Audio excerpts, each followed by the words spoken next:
नमस्कार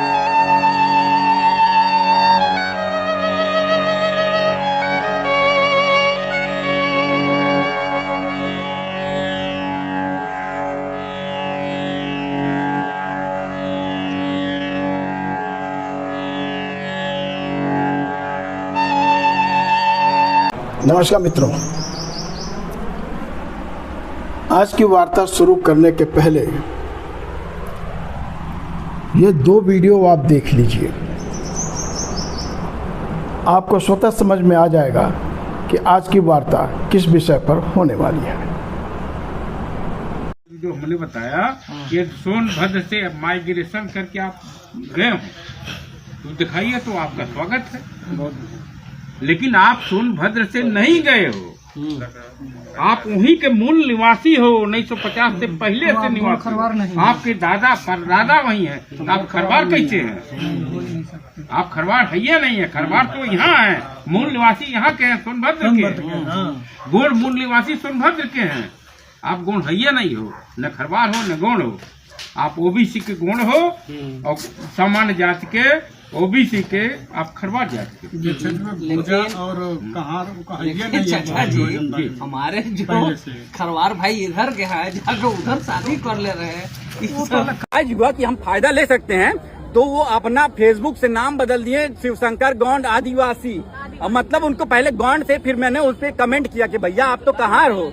फिर वो क्या हुआ कि फिर वो अपने नाम के आगे लिखने लगे गोंड, फिर उसके बाद आदिवासी लिखने। मान लीजिए कोई कल पत्ता पहन के आ जाएगा तो आप उसको आदिवासी घोषित कर देंगी? ये तो कहीं नहीं सकते। ये तो नहीं कर सकती है ना। जो वास्तव में गोंड हैं, जो वास्तव में गोंड हैं, वो केवल और केवल सोनभद्र जिले में पाए जाते हैं, इधर नहीं पाए जाते हैं। और गली मोहल्ले से आप देखिए, जैसे हमारा ये थारू समुदाय है, तो ये क्या कहते हैं, ये तराई क्षेत्र में ही पाई जाती हैं। अगर हम कल को ये लखनऊ से कहे कि लखनऊ से मेरा जाति प्रमाण पत्र निर्गत कर दीजिए, हम लखनऊ के वासी हैं, तो आप किस प्रकार से मानेंगे? मान लीजिए कोई वहां से विस्थापित होके ये क्या कहते हैं इधर आ गया, तो उसका जाति प्रमाण पत्र जारी हो गया, ठीक है।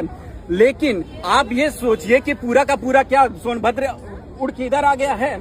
जो लोग बहुत पहले से निवास कर रहे हैं यहाँ पे, लोग जो मूल रूप से कहार हैं, वो बताइए कैसे वो लोग गोंड बना जाए। आज का आज आप रिजल्ट देख लीजिए, कोई भी रिजल्ट देख लीजिए आप सरकारी विभाग का, उन लोगों का मेन मकसद यही है कि जाति प्रमाण पत्र निर्गत कराएं और क्या कहते हैं लाभ उठाएं। कोई भी थारू उसमें सेलेक्ट ही नहीं हो रहा है। आज आप लखनऊ में क्या मांग करना चाहते हैं? मांग अपने उपरोक्त वीडियो को देखा, उसमें थारू जनजाति के लोग लखनऊ में एक दिवसीय धरना प्रदर्शन किया और उत्तर प्रदेश सरकार से मांग की गोंड और खरवार के नाम पर गोंड, खरवार, कहार, कमकर, नायक, धुरिया, ये अपने को गोंड कहकर प्रमाण पत्र ले रहे हैं। ये हमारा एपिसोड कम से कम 15 एपिसोड होंगे, सच्चाई आपके सामने रखते हुए। स्वतंत्र भारत में अपनी बात कहने की स्वतंत्रता सबको है, लेकिन बात ऐसी भी न की जाए जो किसी को अंदर तक ठेस पहुंचाए। ठेस पहुंचाने का तात्पर्य यह है, आपकी बातें जो हो वो संवैधानिक दायरे में हो जब आप पब्लिक स्पीकिंग करते हैं। बाकी हंसी मजाक ठिठोली में तो बहुत सारी चीज़ें कही जाती हैं, बहुत सारे मुहावरे गढ़े जाते हैं, और जो मुहावरे थे उन पे भी लोगों की भावना आहत हो जाती है। खैर, हमारी कोई भावना आहत नहीं हुई है, लेकिन फैक्ट आपके सामने रखना है। जो लोग असंवैधानिक बात करते हैं, आइए आज का प्रमुख विषय रहेगा, क्या मिर्ज़ापुर का दक्षिणी भाग, जिसे अब सोनभद्र कहा जा रहा है, एवं कैमूर माला के रहने वाले गोंड जाति के व्यक्तियों को सुविधा प्राप्त है? क्या गोंड में अंतर है? तो इसका उत्तर है नहीं। आइए अब हम अपनी परिचर्चा शुरू करते हैं ऑथेंटिक डॉक्यूमेंटेशन के साथ, जो हम लोगों ने कभी इसे तैयार किया था और समाज के अंदर इसको वितरित किया गया। एज यूजुअल लोग न तो पढ़ते हैं, न समझते हैं, न डिस्कशन करते हैं, जिसका परिणाम यह है कि कुछ लोग किसी के बहकावे में आकर उल्टे सीधे धरने प्रदर्शन लगाते हैं।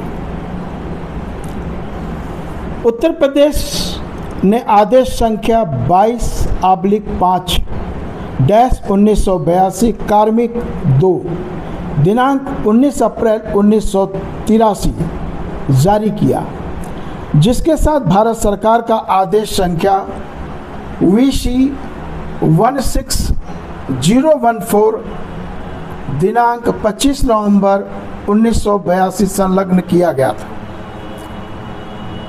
जिसमें भारत सरकार के आदेश VC 12025 दिनांक 22 मार्च 1977 के प्रति का उल्लेख था, जिसमें निम्न तथ्य स्पष्ट किए गए हैं।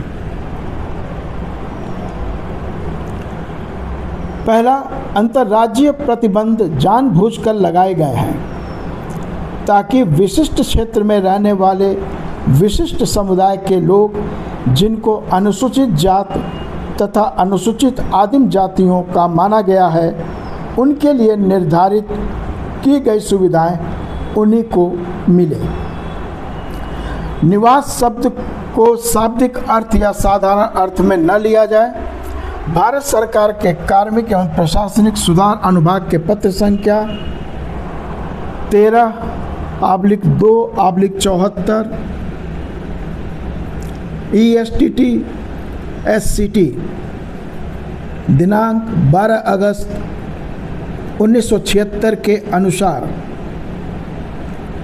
सामान्यतः निवासी का अर्थ वही है जो कि लोक प्रतिनिधित्व अधिनियम 1950 की धारा 20 में दिया गया है। तीसरा, विभिन्न राज्यों संघ शासित क्षेत्रों में रहने वाले एक ही जात के लोग अनिवार्य रूप से एक ही असमर्थता से पीड़ित नहीं हो सकते।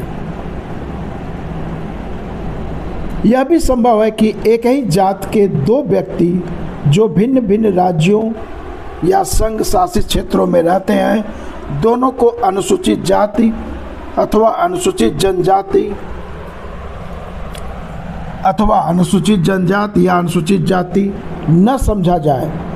इसलिए किसी खास स्थान पर रहने वाले खास व्यक्ति का एक खास महत्व है। निवासी का अर्थ राष्ट्रपति के आदेश की सूचना की तिथि को उस व्यक्ति के अस्थायी निवास से है। उत्तर प्रदेश अनुसूचित जाति एवं जनजाति शोध एवं प्रशिक्षण संस्थान लखनऊ के अध्ययन 1989 के आधार पर शासन द्वारा शासनादेश संख्या 3975 दिनांक 24 सितंबर 1990 जारी किया गया, जिसमें निम्नलिखित विवाद उठाए गए। मिर्जापुर अब सोनभद्र जनपद में कैमूर माला को छोड़कर उत्तर प्रदेश में गोंड जाति निवास नहीं करती। दूसरा विवाद था कहार, भरभूजा, भुर्जी एवं अन्य अपने को गोंड कहकर सुविधा चाहते हैं। तीसरा बिंदु था गोंड जाति केवल सोनभद्र जनपद के कैमूर माला में पाई जाती है।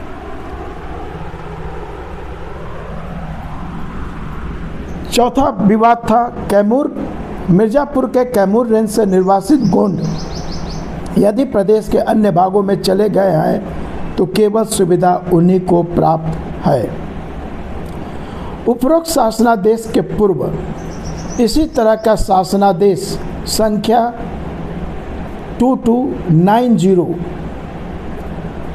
दिनांक 4 नवंबर 1986 भी जारी किया गया था, जो कि भारत सरकार के अनुसूचित जाति एवं अनुसूचित जनजाति आयोग के पत्र संख्या भारत सरकार के अनुसूचित जाति एवं जनजाति आयोग के पत्र संख्या 4/87/RU 3 दिनांक 23 अगस्त 1986 के आधार पर था।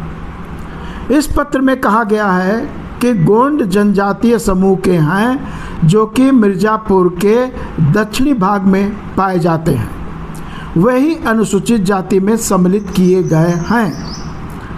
मिर्ज़ापुर के दक्षिणी भाग और बुंदेलखंड डिवीज़न के दक्षिणी भाग में पाए जाने वाले गोंड ही अनुसूचित जाति के हैं।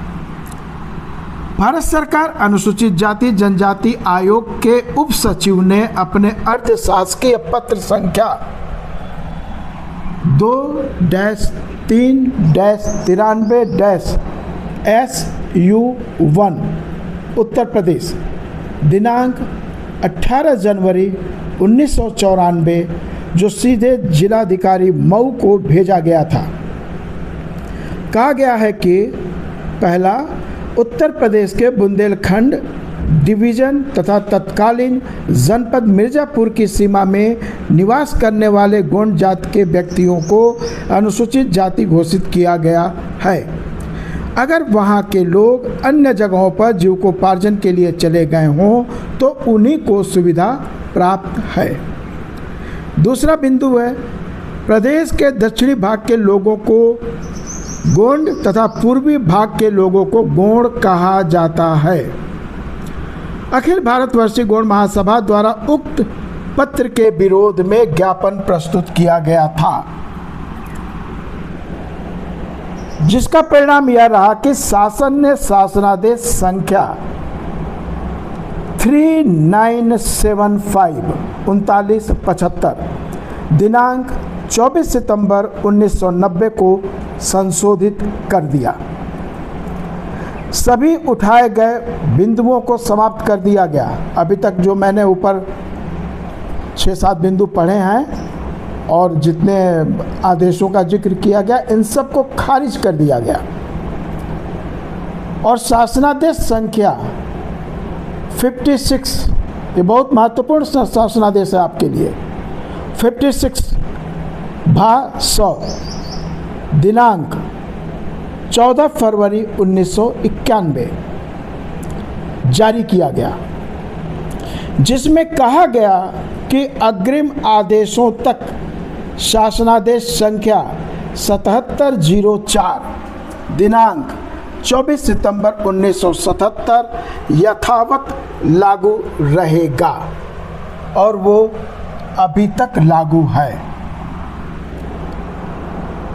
इसके पश्चात कई शासनादेश जारी किए गए, जिसमें कहा गया कि राजस्व अभिलेखों को देखकर गोंड जाति को अनुसूचित जाति का प्रमाण पत्र जारी किया जाए। शासन ने अपने आदेश संख्या 373 दिनांक 2 मार्च 1998 में कहा कि राजस्व अभिलेखों में अथवा कुटुंब रजिस्टर अथवा शैक्षणिक संस्थाओं से प्राप्त ट्रांसफर सर्टिफिकेट में गोंड जाति अंकित होने पर गोंड अनुसूचित जाति का प्रमाण पत्र जारी किए जाएं। शासनादेश जारी होने के पश्चात भी गोंड जाति के व्यक्तियों को अनुसूचित जाति का प्रमाण पत्र जारी नहीं किया जा रहा था और निम्न विवाद उठाया गया। पूर्वी उत्तर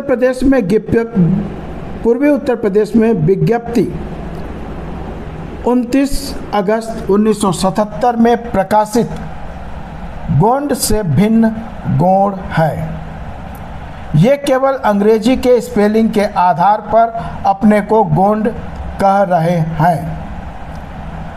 तीसरा, मध्य प्रदेश में गोंड जाति पाई जाती है तथा उत्तर प्रदेश में मिर्ज़ापुर में पाई जाती है, अतः उसी के आधार पर ये अपने को गोंड लिखना शुरू कर दिए हैं। ये उपरोक्त कपोल कल्पित बातें काफ़ी पहले से जन सामान्य के बीच वर्ग विशेष द्वारा उठाई जाती रही हैं। आपको पता होना चाहिए कि वो वर्ग विशेष कौन है जिसके कारण प्रमाण पत्र बाधित होता रहा है। सन 1982 में मुंसिफ मजिस्ट्रेट बलिया के सम्मुख महासभा ने एक मुकदमा पेश किया था। इसका ऐतिहासिक निर्णय बहुत ही ऐतिहासिक था। इस बुक में जो परिशिष्ट है उस पर 2 क्रमांक पर 2 पे देखा जा सकता है और वहाँ पे जो कहा वो मैं आपको बता देता हूँ, लेकिन थोड़ी सी कहानी और आगे सुने। उक्त सभी आधारों पर माननीय उच्च न्यायालय के समक्ष रीट पिटीशन संख्या 36867 ऑफ 1992 36/867/1992 प्रस्तुत किया गया। संबंधित प्रशासनिक अधिकारी द्वारा प्रति शपथ पत्र प्रस्तुत किया गया जिसमें न्यायालय के समक्ष उपयुक्त बिंदु ही उठाया गया। बिंदु क्या था? गोंड और गोंड का जो व्यवस्था दी उच्च न्यायालय ने 27 जनवरी 1994 में उच्च न्यायालय ने अपने निर्णय दिनांक 27 जनवरी 1994 में निम्न विधि व्यवस्था दी। पहला, वादी द्वारा अतिरिक्त मुंसिफ मजिस्ट्रेट बलिया के समक्ष मुकदमा प्रस्तुत किया गया जिसमें उत्तर प्रदेश सरकार प्रतिवादी थी। मुंसिफ मजिस्ट्रेट द्वारा सभी प्रमाण देखने के बाद निर्णय दिया गया कि वादी गौड़ जाति का है और अनुसूचित जाति का प्रमाण पत्र पाने का हकदार है। दूसरा, वादी द्वारा इस रिट पिटीशन के साथ जनगणना रिपोर्ट 1911 प्रस्तुत की गई थी जिसमें जाति, ट्राइब, रेस तथा राष्ट्रीयता अंकित है। स्पष्ट है कि विभिन्न जनपदों में गौड़ जाति पाई गई है। इस जनगणना रिपोर्ट के ऊपर प्रतिवादी द्वारा कोई विवाद नहीं उठाया गया, यानी सरकार द्वारा कोई विवाद नहीं उठाया गया। अतः यह कहना कि ये केवल उच्चारण के आधार पर लाभ चाहते हैं तथा केवल मिर्जापुर में पाए जाते हैं गलत है। जनगणना रिपोर्ट के ठोस प्रमाण हैं। जनगणना रिपोर्ट से स्पष्ट है प्रदेश के विभिन्न भागों में गौड़ जाति पाई जाती है।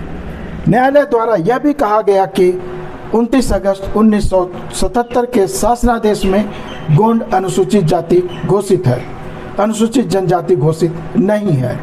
यह आदेश भारतीय संविधान के अनुच्छेद 341(2) के अंतर्गत है।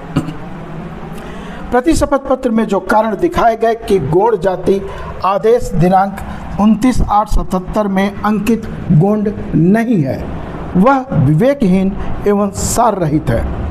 वादी द्वारा जो प्रमाण पत्र प्रस्तुत किए गए उससे न्यायालय संतुष्ट है और वादी गौड़ अनुसूचित जाति का है और जाति प्रमाण पत्र पाने का हकदार है। जो लोग सभा करके लखनऊ में सोनभद्र में एक कहानी गढ़ रहे हैं और उसमें सोनभद्र के भी कुछ गणमान्य लोग सम्मिलित हैं, उनको समझ में आ जाना चाहिए ये वाकया। पता होना चाहिए आपको 1891 से लेकर के 1941 तक की जनगणना में उत्तर प्रदेश के तत्कालीन जो अवध प्रांत और आगरा प्रांत थे उन सभी प्रांतों में गोंड जाति पाई गई है, जिसमें सबसे ज़्यादा बहुलता अवध प्रांत की रही है। जो उत्तर प्रदेश का पूर्वांचल भाग है ये अवध प्रांत भाग है और उसी अवध प्रांत से उस समय के जो डिवीज़न थे उन डिवीज़नों के अंतर्गत बहुत सारे जिलों का निर्माण हुआ है। इसका मतलब ये नहीं कि गोंड या खरवार केवल सोनभद्र में पाए जाते हैं या बुंदेलखंड में पाए जाते हैं। ये कान खोलकर सुन लीजिए आप सभी लोग जो गोंड और खरवार के विरोध में बात कर रहे हैं।